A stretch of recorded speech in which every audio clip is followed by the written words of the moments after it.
Wherever you go, whatever you do, throw a little at it. Omax, Vest and Briefs. Salem மரவநேரியில் செயல்படும் அரசு கல்லூரி மாணவர் விடுதியில் ஃப்ரீ ஃபயர் கேம் விளையாடுவது சம்பந்தமாக இரு தரப்பினருக்கு இடையே மோதல் ஏற்பட்டுள்ளது.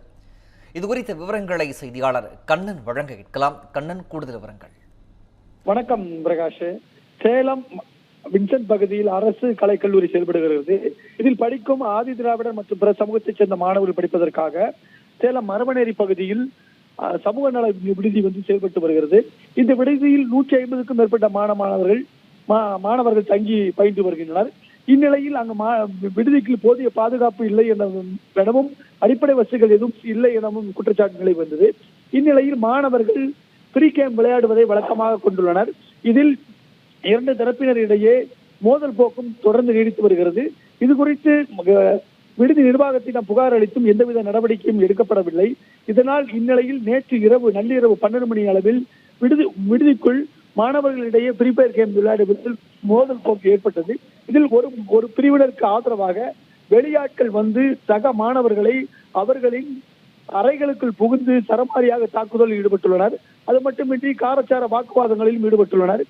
இது குறித்து விடுதி காப்பாளர் துரைசாமி, மாவட்ட ஆதிராளர் நல அலுவலர் ஜெயக்குமார் ஆகியோருக்கு மாணவர்கள் தகவல் தெரிவித்த நிலையில் அங்கு சம்பவ இடத்துக்கு யாரும் வரவில்லை என கூறப்படுகிறது. இதில் 5க்கும் மேற்பட்ட மாணவர்கள் காயமடைந்தனர். அவர்கள் தற்போது தனியார் மருத்துவமனையில் சிகிச்சை பெற்று வருகின்றனர். இந்த சம்பவத்துக்கு கொடுத்த வீடியோக்கள் தற்போது சமூக வலைதளங்களில் வைரலாகி வருகிறது. பெற்றோர் மத்தியில் கடும் அதிர்ச்சியை ஏற்படுத்தியுள்ளது.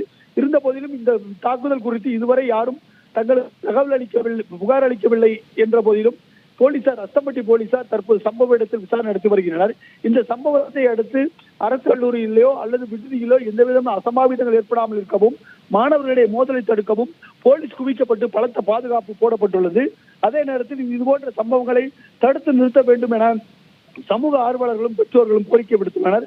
அது மட்டுமின்றி விடுதியில் மாணவர்கள் மொபைல் பயன்படுத்துவதை தடை செய்ய வேண்டும் என வந்த கோரிக்கையும் எழுந்துள்ளது. பிரகாஷ், விவரங்களை வழங்கியமைக்கு நன்றி கண்ணன்.